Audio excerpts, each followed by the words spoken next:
Hi, everybody. Welcome into the Loretta McNary Show. And yes, it's an evening show that you're watching. So that's the Loretta McNary Show. And of course, I got to say this. I'm super excited about my guest being on today. And she is a gift today because I really need this subject in my life right now because my mind is everywhere. And if you are like me, your mind is everywhere. You have thoughts galore, then this show is definitely for you. Let's welcome to the Loretta McNary Show for the very first time, Karen Lee Cohen. Hi there.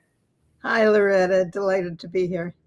I'm so excited to talk to you because you are an eight, 5 plus 3, 4 plus 4, 2 times 4, 8-time winning Emmy winner. And you are a TV executive producer and author. And your aura is so peaceful. I told you from the very first time I spoke with you. So it is so befitting that we're talking about let's be peace, right? Let's be peace. It's taken me 7 decades to get here, Loretta. But it's very much who I am today. I like how when I read some of your book, I hadn't finished the book yet because it's not one of those books you can read in a hurry because it really alerts all your senses to read this book. It calls for you, so you have to slow down and really get it. I like how you said heart episode instead of the heart attack. And that was then once I read that, I was all in. So thank you for writing the book and for sharing some of your intimate details of your life. A lot of people don't like sharing their episodes when it's medical and it leads to a 911 call and an ICU visit. So thank you for that. It's my joy to have been able to do it. Let's Be Peace is my second book. My first book was It's About Time, my award-winning TV career. And that led to this. At the end of that book, I had written a little bit about my heart episode and a little bit about spirituality. But I realized that my mission is really to talk about alternative health and wellness and peace. And so I know I needed to do another book and make it into a collaborative book. So it's kind of just kind of smoothly have gone from one thing to another. But I'm so delighted that Let's Be Peace has affected you the way it has. My great joy is the amount of people who have read it and said, no, I can't read it so fast. A friend of mine called and he said, I'm on chapter 7 and I keep rereading. And you have to definitely reread it to feel it, right? We just want to do it so superficially. But what was your inspiration for writing the book? And I read enough to know now what does being peace mean versus having peace and let there be peace. So what was your inspiration for writing this book? Well, it started out 20 some years ago when I had read in a book the idea that we will find peace by being peace one person at a time. And it absolutely resonated with me. I knew immediately that was true for me. And I started all my social media. I started putting hashtag be peace. And at one point I was talking to my niece and I said, what do you think of that? And she said, well, I don't like it. It's too demanding. And I said, okay. And I changed it to let's be peace because I had been in a Reiki and energetic healing session and the wonderful teacher, Dorothy Lee Donahue, who's also in the book, who was teaching it, said when she was working, she had always said, let's be. So let's do. So it was a more inviting and it just totally resonated with me. And that's where the title Let's Be Peace came from. And I'd also been, for a very long time, working on doing an alternative health and wellness and positivity channel, which has not yet happened. It still may, but it has not yet happened. But it all led to the Let's Be Peace book, where my personal feeling is, and most of the people in the book, is that when we are peaceful, we will be healthier. And when we are healthier, we will be more peaceful. And that kind of led to this collaborative book. Does that okay? Not to give it any of it away because I'm telling you, I really want to. I want to talk about your first book too, and I want to talk about this the 20 unique paths to to peace and to healing. And I know we have a gift for everybody somewhere before we end the show, not now, because I want them to keep watching just because it's good for you to watch, not because you may get a gift. But how did you formulate and come up with the 20 paths to peace? It was divinely guided, is all I can tell you. When I started the book, I knew I wanted it to be a collaborative book because I wanted the people who are actually doing the alternative health and wellness modalities to explain what they do. So I sent out emails to, probably about 15 people who I had worked with, and to see if what their interest was and what they would say. But what actually happened is one person led to another person, and people made recommendations, and I stopped at 20. I'm doing another book called Let's Rejoy because I have that many more people that I will include in the next one. So 20 just kind of happened. That's when I knew, okay, it's time to stop doing interviews and it's time to get the book out. And it will be continued in the next book, which will be called Let's Rejoy. But literally these... So you... It was just literally one person led to the other. There's people from Canada and the UK and Germany that I had never known before, but it just, they came and they were recommended, and I talked to them, and if they were able to answer the question, what Let's Be Peace means to you, and how to how to help other people be peace, and then talk about the modality. They were, I included them, and they were every one of them, as you're seeing, as you're reading, every one of them has an extraordinary message and ability to want to help other people heal and help them be peace. Wow, be peace. Oh, there are so many questions I have just about let's be peace instead of something that we have to go after, or something that, as if it's not already inside of us, that we can easily tap into. And I love how you said there's alternative ways. And I say this all the time, probably almost every day, because I'm working with our seniors, those who are aging gracefully. And so, movement adds life and volume to your life. You have to move. And so, well, I have to use my walker, but you don't have to use a walker for your fingers or your neck. There's something you can move that will not cause you to sacrifice your safety. I just really believe that. And I also believe that, with everything that I have, because I'm definitely a Christian and I love Jesus so much. And I love the whole thing that he was saying, let there be peace. God said, let there be peace. And we can say, he just said, he spoke to the wind and said, be still, and we are peace because he's inside of us, especially those who said, we know the Holy Spirit, he's Christian. So how do we really get there? And what should we feel like when we say we're at peace? Well, one of the things that we say in the book is peace is an inside job.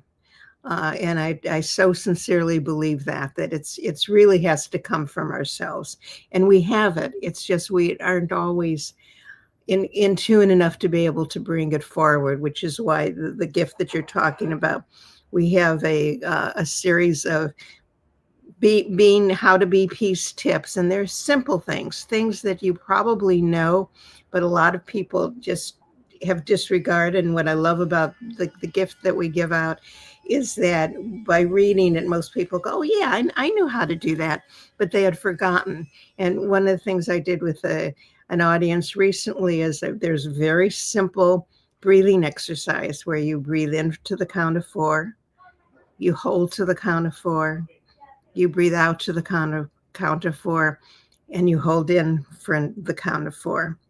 And that just kind of will help you settle, will just help you realize to go inside.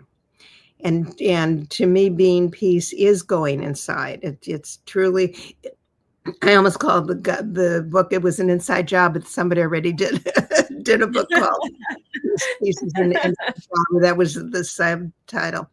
But it's, and then go on. Go ahead. Mm-hmm. It's knowing that we have the ability to not only be peace, but to heal ourselves. And I know that's a big leap for a lot of people. And it's taken me a long time to get there, to truly know it, to really own it. But if it's one step at a time, it's things like forgiving yourself and forgiving others. It's things like meditating. One of the things that I now do, and I can't say that I've always done this, but I've certainly have done it for the last 10 years or so, is I say gratitudes before I go to bed, and I say gratitudes before I get out of bed. And it helps me start the day by remembering all the simple, wonderful things that happen every day. It's like, going outside, and there's a tree that I have kind of adopted in my neighborhood, and I hug the tree. It's that gives me peace. And that I'm grateful. And I go through the gratitudes of all the people in my life. I'm so grateful for, there's so many wonderful humans that I get to interact with, whether it's on Zoom or in person. So there's so, it's even when you're not feeling 100%, it's being grateful for getting up in the morning and going, here I am, and I get to have another day. Yay. It takes time and patience to realize Absolutely. how these are gifts, but they are. And, one of the purposes of writing this book was to help people realize that and stop and think about that. You're not going to think about it every minute of every day, but one of my favorite things, my sister read a beta copy of the book, and God bless her, she called and she said, not only can I keep it at the side of my bed, and as soon as it's published, I'm going to get it for the kids because I want them to keep it the side of their bed, because I get something different from it every time I read it. Wow. And that's my greatest joy. I mean, that was the purpose of the book. And not everybody, but the people who have responded to me are getting that kind of reaction. So I'm very grateful for that. I know, and we all really do. They said, "Well, Loretta, I'm going through. I don't have enough money for my bills. My children are acting up. All these things are happening, and it's valid. And I understand that, because it happens to all of us. Something that is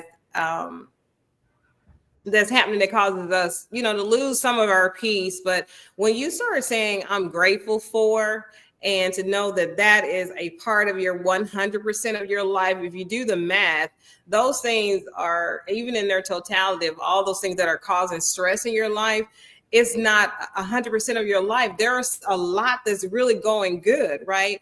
The earth is still on its axis and the sun is still shining, even though it could be raining.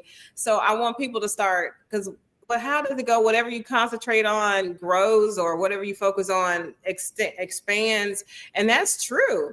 So are you saying that we could go inside and say, let me find my peace, and while I'm finding that peace that's inside of me, let me find some things that I'm grateful for?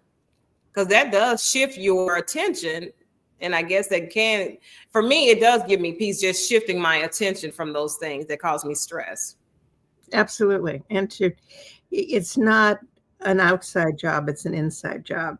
So whatever is going on in the exterior, I'm not saying ignore it, because there are a lot of things going on, but it's a good idea to be able to go inside and find your own peace. And one of the things that I find is, by being peaceful, other people will be peaceful. It's not, I've told friends and family, it's not something that you have to do. If you're being peace, it's something that, well, it's like you said in the introduction. You said we kind of felt that for each other when we first met over the phone. That being peace we spread to each other just by being who we are. And that's what I encourage people to do, to be their authentic self, and to be as peaceful within themselves as they can. And I really do believe, as I read 20 years ago, I really do believe is when we are at peace, one person at a time, that's how we're going to have peace in the world. It's not going to be the others that are going to do it for us. It's us doing it one person at a time and spreading it one person at a time. Wow. I want to ask you, because you had an incredible, I can't rate, I have to read that first book, especially since I'm in the same industry. What you were in, and you had these 8 Emmys. So, how did your experience in the media industry influence your decision to write this book on peace and healing? Because when I think of this industry, I don't necessarily think of it in peace at the same time. So, were you a practitioner of this while you were this 8-time executive producer, 8-time Emmy-winning executive producer, or is this something you had in order to stay in that industry? You had to have peace. Oh, that's such a good question, Loretta. It's always been inside of me, which I know now. I didn't know then. I mean, as you when you read my first book, I didn't believe in angels and guides. I didn't have any. I shouldn't say I didn't believe in them. I didn't have any consciousness of it, which I have now. But I've always had, an awareness of good fortune, an awareness of if I worked hard, I would get rewards. And as you know, in our business, and I'm a couple decades your senior, that when I was in the business, women were not very prolific. They were not getting the job. I was fortunate enough to have a really good a couple of mentors, and ended up as program director at WNBC TV in New York, which is one of my greatest joys. And that was the kind of thing that was really very rare. I was the second female at our station, and the first one in our market that females. So I was blissfully ignorant in those days, where I really didn't pay attention to that. It was, oh, good, I get to do this, and I did it. And it wasn't until looking back that I go, how the heck did I do that? But it was also because I had a couple of male mentors who saw a spark in me, who saw that I was willing to work. Well, in those days, sometimes it was 24/7, not, in productions, as you know, it could be 24/7. Oh, but it is. You live and you become this job. So that's why I'm so curious. At what point in your illustrious, your awesome, amazing career that you decide to stop reporting somebody's story to telling your own story? Was it something you were thinking about, or did you have a transition or an exit strategy? How did you go from, because I would think 8 times winning an Emmy, I'm never leaving this place. But then writing a book and telling your truth and being impactful in this world is super important as well. And probably more important when we stop chasing money. Impact in this season of my life is more important. Money is good. I'm not saying no to money, but now my focus is impact, more so. So what was it for you to say, you know what, I've told some great stories. You worked on hard copy. You were showrunner. You've done some amazing show. I can see why you won 8 Emmys. So how did you shift, or what was the inspiration or motivation for shifting to telling your own story? A few bumps in the road when I left the job in New York to produce hard copy. I was the original producer on hard copy, and that did not end well, because I realized it was the kind of messages that I would not be a part of. It was as simple as that.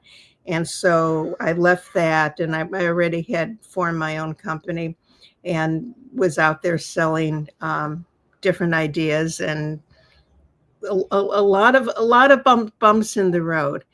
I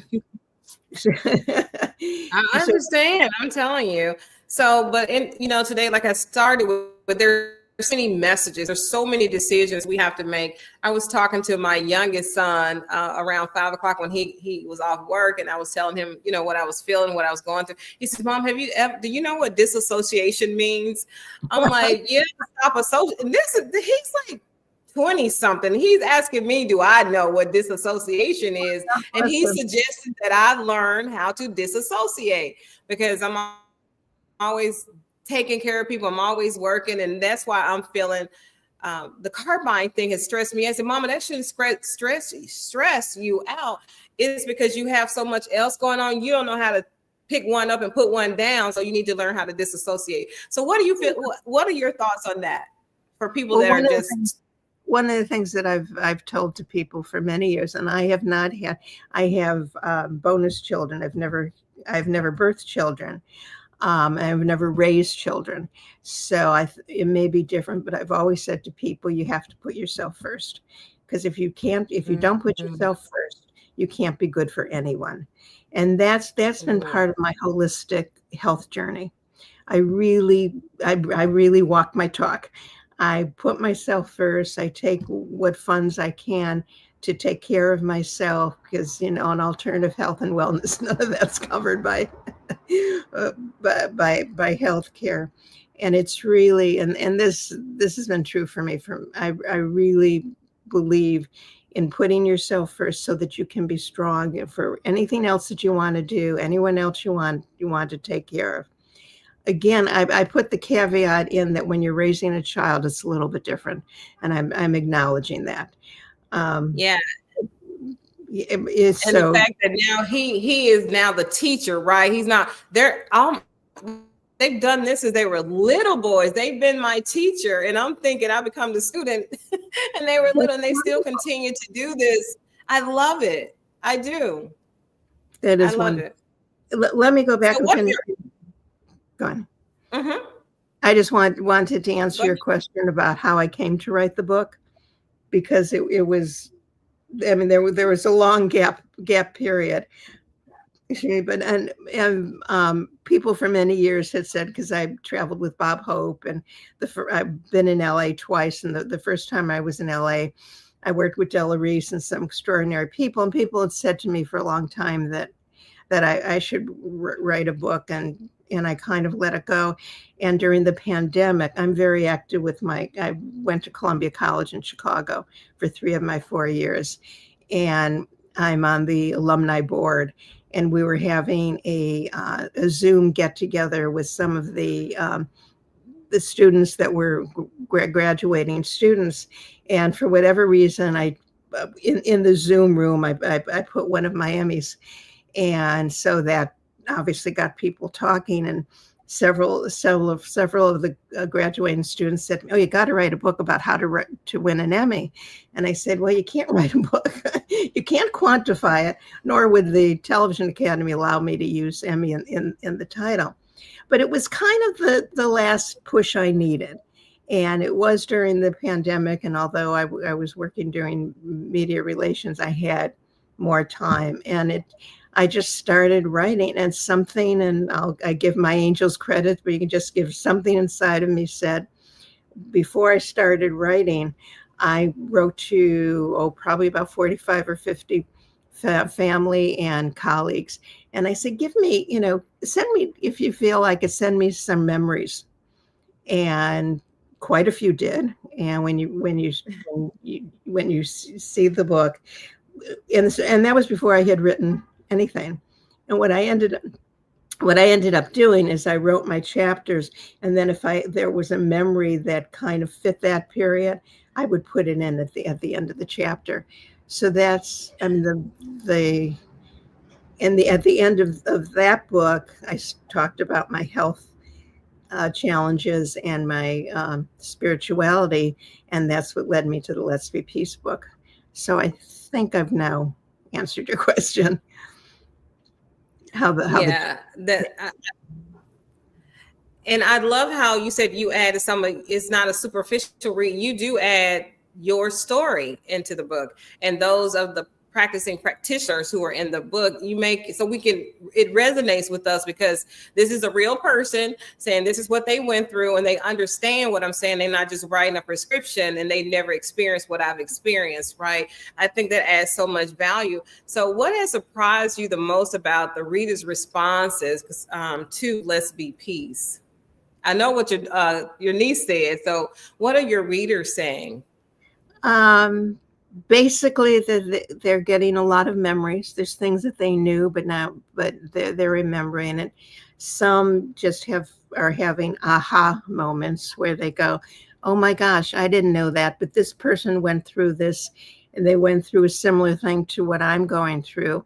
Some people have gotten some good ideas of what they can do for their own health care and have either reached out to some of the people in the book, or one of the things that I asked everybody to put in what what kind of person they could suggest for the reader, so the reader could find somebody in their own neighborhood.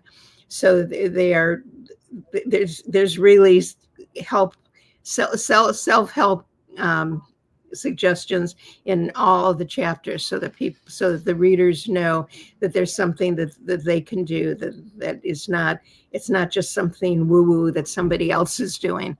They're really practical solutions.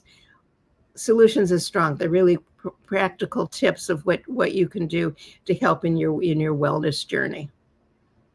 Absolutely. So you've conducted a lot of interviews. You've been featured in dozens of interviews. So how does it feel now to be on the other side of the conversation and sharing your personal story? Oh, I love it. I'm a real ham. I love doing interviews. It is a time in my life where it's time for me to share my mission. And I love talking to people like you, Loretta. Well, nobody's like you, but because you're special. But I love doing interviews. I cannot get my fill. It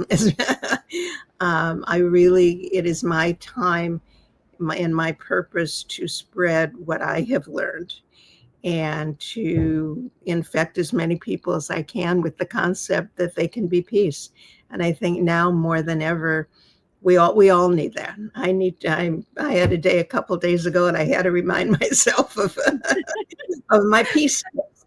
I know. Go read your own book, right? Well, I love that. You know that this was not just a book. You knew that it was going to be a movement and that it was going to have many layers. You talked earlier about expanding it to a channel, a holistic channel, which I think that is an amazing idea. And if anybody can pull it off, you can, with your experience, your professional and personal experience. You're the woman for the job for sure. So have you been doing workshops or series? Do you, I know you say you do, is it Reiki? And I have friends who practice and I always get that wrong. It's Reiki, and I really don't practice. I mean, I know how to do. I took this wonderful course with this woman, Dorothy Lee Donahue, and she does something called energetic alchemy also. But I don't actually practice. I know how to do it, and I can send energy to people, and we all have. We all have these abilities. It's just a matter of bringing them out of ourselves. I agree. And reading your book, I love how you have named your angels, different angels that you have that you've identified. Huh? I've been told their names. The Sue Storm. You were told their names. Yeah, no, Sue Storm, who is in the book. I met her via a radio show, probably about 5-6 years ago, and we've become great friends.